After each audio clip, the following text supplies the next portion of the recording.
तो और भाई लोग, क्या हाल चाल है यार। तो यार आज की इस वीडियो में हम लोग बात करने वाले हैं माइक्रो प्रोसेसर्स के मैन्युफैक्चरिंग के बारे में, मतलब हाउ सीपीयूज आर मेड।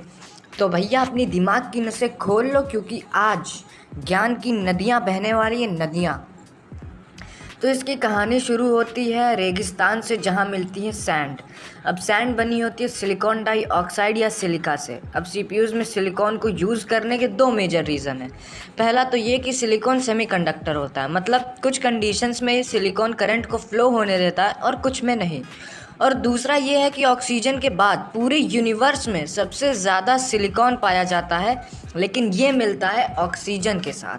अब सिलिकॉन डाइऑक्साइड या सैंड में से ऑक्सीजन रिमूव करने के लिए इसको कार्बन के साथ एक इलेक्ट्रिक आर्क फर्नेस में 2000 डिग्री सेल्सियस पर गर्म किया जाता है। इस टेम्परेचर पे ऑक्सीजन कार्बन के साथ कार्बन डाइऑक्साइड बना लेती है और बचता है 99% प्योर मेटलर्जिक ग्रेड सिलिकॉन। लेकिन 99% प्योरिटी भी काफ़ी नहीं होती है, तो इसको और रिफाइन करने के लिए सिलिकॉन को पाउडर में कन्वर्ट कर दिया जाता है। अब सिलिकॉन पाउडर को हाइड्रोजन क्लोराइड के साथ एक फ्लूइडाइज्ड बेड रिएक्टर में 300 डिग्री सेल्सियस पे वापस से गर्म किया जाता है, जिससे मिलता है ट्राइक्लोरोसिलेन। और इसके साथ बोरॉन, फास्फोरस और एल्युमिनियम जैसी इम्प्योरिटीज़ भी अलग हो जाती हैं। अब इन इम्प्योरिटीज़ को मिक्सचर में से हटाने के लिए फ्रैक्शनल डिस्टिलेशन का यूज़ होता है, जिसमें इस मिक्सचर को 1000 डिग्री सेल्सियस पे गर्म किया जाता है और बोरॉन, फास्फोरस और एल्युमिनियम हाइड्रोजन में वेपराइज हो जाते हैं। अब एक electrically heated ultra pure max silicon rod से बचे हुए सिलिकॉन को कलेक्ट कर लिया जाता है, जो होता है 99.999% प्योर। मतलब 10 करोड़ प्योर एटम में तुम्हें एक इम्प्योर एटम मिलेगा। अब जो सिलिकॉन मिलता है वो प्योर तो है, बट क्रिस्टलाइज्ड फॉर्म में है, जिससे बॉन्ड बनाने में प्रॉब्लम होगी। ठीक है, तो सिलिकॉन को एक क्वार्ट्ज क्यूबिकल में 1414 डिग्री सेल्सियस पे मेल्ट कर दिया जाता है और ये कंटेनर क्लॉकवाइज घूमता है। फिर इसमें एक छोटा प्योर सिलिकॉन का क्रिस्टल डाला जाता है, जो काउंटर क्लॉकवाइज घूमता है और सारे सिलिकॉन पार्टिकल्स को कलेक्ट कर लेता है। अब ये सारा तामझाम जहाँ होता है उसको तुम सिलिकॉन वैली के नाम से भी जानते हो, कि जो कैलिफोर्निया में है। अब सिलिकॉन के बोल को स्पेशल सोइंग टेक्निक की हेल्प से बहुत पतले वेफर्स में काटा जाता है। उसके बाद इन वेफर्स को किया जाता है बहुत ज़्यादा smooth nitric acid, hydrochloric acid और एसिटिक एसिड के मिक्सचर से। फिर ये वेफर्स फैब्रिकेशन प्रोसेस के लिए रेडी हो जाते हैं, मतलब अब इन पे ट्रांजिस्टर्स बनाए जा सकते हैं। अब भाई तुम सोच रहे होगे ट्रांजिस्टर्स किस चिड़िया का नाम है। तो ट्रांजिस्टर्स डिवाइस होते हैं जो कि स्विच की तरह ऑन ऑफ वाला काम करते हैं, बस। अब ये सेमीकंडक्टर मटेरियल से बने होते हैं, तो इनमें भी करंट का फ्लो कंट्रोल किया जा सकता है। मतलब कुछ सर्कमस्टेंसेस में ये करंट को फ्लो होने देंगे और कुछ में नहीं होने देंगे। तो ऐसे क्या सर्कमस्टेंसेस होंगे जिसमें करंट फ्लो हो सकता है। अब तुमको ये बात पता होगी कि सारे एलिमेंट्स इलेक्ट्रॉन्स के बॉन्ड से बने होते हैं, और जब ये बॉन्ड ब्रेक करेगा तो इलेक्ट्रॉन्स फ्रीली मूव कर पाएंगे और इलेक्ट्रिक चार्ज कैरी कर पाएंगे। अब ये बॉन्ड ब्रेक करने के लिए सेमीकंडक्टर मटेरियल को हीट करना पड़ता है। लेकिन तुम तो नहीं चाहोगे ना कि तुम्हारा सीपीयू 100 डिग्री सेल्सियस पे चल रहा है। मतलब भाई 20-20 पंखे क्यों लगाया तुमने अपने सीपीयू में, उसको ठंडा करने के लिए ही। तो इसका दूसरा तरीका होता है डोपिंग का यूज़ करके। मतलब सिलिकॉन में कुछ फॉरेन एलिमेंट्स जैसे फास्फोरस और बोरॉन इंट्रोड्यूस किए जाते हैं एज इम्प्योरिटीज़, ताकि वो सिलिकॉन का बॉन्ड ब्रेक करके उसके इलेक्ट्रॉन्स फ्री करे और उनको एक्साइटेड यानी मूविंग स्टेट में लाए। आसान भाषा में सिलिकॉन को फास्फोरस और बोरॉन के नशे करवाए जाते हैं। लेकिन सिर्फ फास्फोरस और बोरॉन का ही यूज़ क्यों होता है, तो ये समझने के लिए तुमको इनका एटॉमिक स्ट्रक्चर समझना पड़ेगा। सिलिकॉन के हर एटम के पास 4 इलेक्ट्रॉन्स होते हैं, जो रूम टेम्परेचर पे कंडक्टिव होते हैं। अब इस स्ट्रक्चर में फ्री इलेक्ट्रॉन्स डालने के लिए एक ऐसा एलिमेंट यूज़ करना पड़ेगा जिसके एटम के पास 5 इलेक्ट्रॉन्स हों, इसलिए फास्फोरस का यूज़ किया जाता है। और जब सिलिकॉन को फास्फोरस से डोप किया जाता है, तो हर फास्फोरस के एटम का एक इलेक्ट्रॉन स्ट्रक्चर में फ्रीली मूव करके चार्ज कैरी कर सकता है, जिससे फास्फोरस सिलिकॉन का क्रिस्टल एन कंडक्टिव या नेगेटिवली कंडक्टिव हो जाता है। On the other hand boron को बोरॉन के हर एटम के पास 3 इलेक्ट्रॉन्स होते हैं। तो जब सिलिकॉन को बोरॉन से डोप किया जाता है तो बोरॉन के हर एटम को बॉन्ड बनाने के लिए सिलिकॉन का 1 इलेक्ट्रॉन लेना पड़ता है, जिससे बोरॉन सिलिकॉन क्रिस्टल में इलेक्ट्रॉन होल्स बन जाते हैं और ये क्रिस्टल पॉजिटिवली कंडक्टिव या पी कंडक्टिव हो जाता है। तो अगर हम देखें तो फॉस्फोरस सिलिकॉन के क्रिस्टल में ज़्यादा फ्री इलेक्ट्रॉन्स होते हैं और बोरॉन सिलिकॉन के क्रिस्टल में कम फ्री इलेक्ट्रॉन्स होते हैं।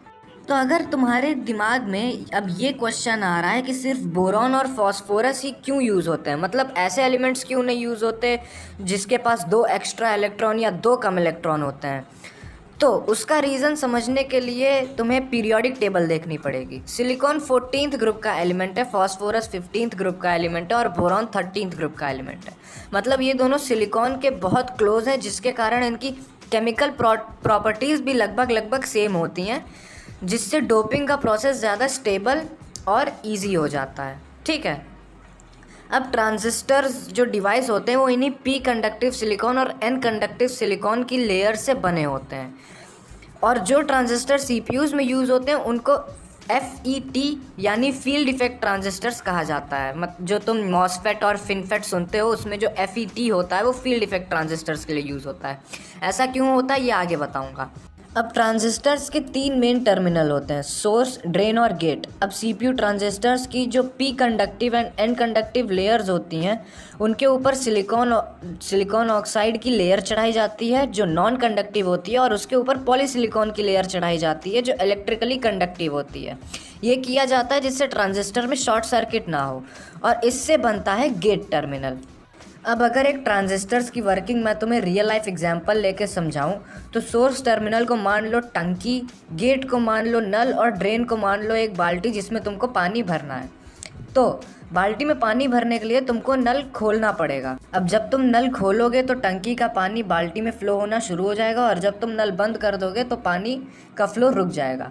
इसी तरीके से जब ट्रांजिस्टर्स का गेट खुलता है तो सोर्स टर्मिनल से फ्री इलेक्ट्रॉन्स ड्रेन में जाना चालू हो जाते हैं, और जब गेट बंद होता है तो इनका फ्लो रुक जाता है। नाउ ट्रांजिस्टर्स में अगर दोनों आउटर टर्मिनल पे करंट अप्लाई होगा तो इलेक्ट्रॉन्स फ्लो नहीं होंगे, क्योंकि gate terminal P conductive silicon से बना होता है और उसमें इलेक्ट्रॉन होल्स होते हैं, मतलब गेट टर्मिनल ब्लॉक्ड है। लेकिन जब गेट टर्मिनल पर करंट अप्लाई होता है तो इस पी कंडक्टिव लेयर में जितने भी फ्री इलेक्ट्रॉन्स होते हैं वो गेट पर एक्यूमुलेट होना शुरू हो जाते हैं, क्योंकि इलेक्ट्रिक करंट की वजह से उसके नीचे एक मैग्नेटिक फील्ड जनरेट होती है जो सारे इलेक्ट्रॉन्स को अट्रैक्ट करके एक ब्रिज टाइप का बना देती है। इसीलिए CPU ट्रांजिस्टर्स को फील्ड इफेक्ट ट्रांजिस्टर भी कहा जाता है। अब जब सोर्स और ड्रेन के बीच में एक ब्रिज बन जाता है तो इसके थ्रू सोर्स टर्मिनल के इलेक्ट्रॉन्स ड्रेन में फ्लो करना स्टार्ट कर देते हैं, मतलब ट्रांजिस्टर ऑन हो जाता है। और जब गेट का करंट हटा दिया जाता है तो सारे इलेक्ट्रॉन्स फिर से डिस्पर्स हो जाते हैं और ट्रांजिस्टर ऑफ हो जाता है। तो ये राम कथा मैंने तुमको क्यों बताई, क्योंकि जो बाइनरी लैंग्वेज तुम 0-1 को समझते हो वो बल्कि 0-1 नहीं, ट्रांजिस्टर का ऑन या ऑफ स्टेट रिप्रेजेंट करती हैं। अब इसी तरीके से बिलियन ट्रांजिस्टर्स एक CPU पे लगे होते हैं जो बेसिकली बस ऑन या ऑफ होते हैं। अब ये तो हो गया कि ट्रांजिस्टर्स काम कैसे करते हैं, लेकिन इतने छोटे ट्रांजिस्टर्स को वेफर्स पे बनाया कैसे जाता है, क्योंकि भाई लेज़र प्रिंटिंग और 3D प्रिंटर बहुत एक्यूरेट होते हैं, लेकिन इतने छोटे स्केल पे ट्रांजिस्टर बनाने के लिए ये भी इनएक्यूरेट हो जाते हैं। मतलब अगर मैं तुमको बताऊं तो CPU का एक ट्रांजिस्टर ह्यूमन हेयर के कंपैरिजन में 60,000 टाइम्स छोटा होता है।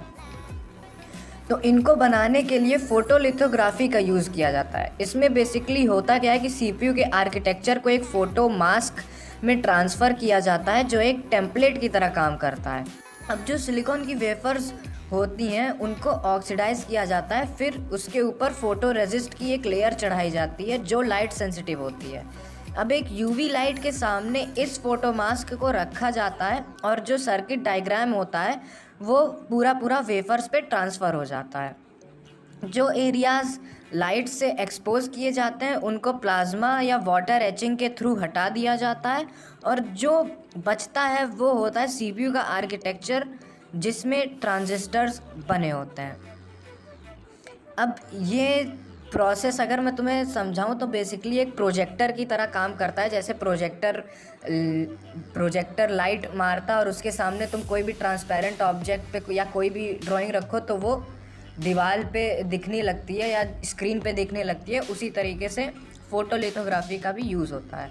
अब ट्रांजिस्टर्स बनने के बाद उनकी डोपिंग होती है, मतलब उनको फास्फोरस और बोरॉन के नशे करवाए जाते हैं और इसके बाद वेफर्स को धुला जाता है। फिर ट्रांजिस्टर्स को कॉपर वायरिंग के थ्रू कनेक्ट किया जाता है। ये करने के लिए वेफर्स पे एक बैरियर लेयर चढ़ाई जाती है ताकि शॉर्ट सर्किट ना हो जाए। फिर मोल्टेन कॉपर को ट्रांजिस्टर्स के बीच में भरा जाता है। उसके बाद जो एक्सेसिव कॉपर होता है उसको पॉलिश करके रिमूव कर दिया जाता है। इस सारे तामझाम का नतीजा मिलता है हमको एक सुपर फास्ट माइक्रोचिप जिसमें मल्टीपल किलोमीटर्स का copper wire billions of transistors को कनेक्ट करता है, सिर्फ एक नाखून के बराबर एरिया में। इसके बाद ये चिप CPU मैन्युफैक्चरिंग कंपनीज़ के पास जाते हैं जहां इनको बहुत फाइन ब्लेड से काट के CPUs पे लगा दिया जाता है। तो इसी के साथ भाई अगर वीडियो पसंद आई तो लाइक कर देना, ना पसंद आए तो डिसलाइक कर देना। कुछ गलती होगी तो कमेंट में बताना। तब तक के लिए टेक केयर, बाय बाय।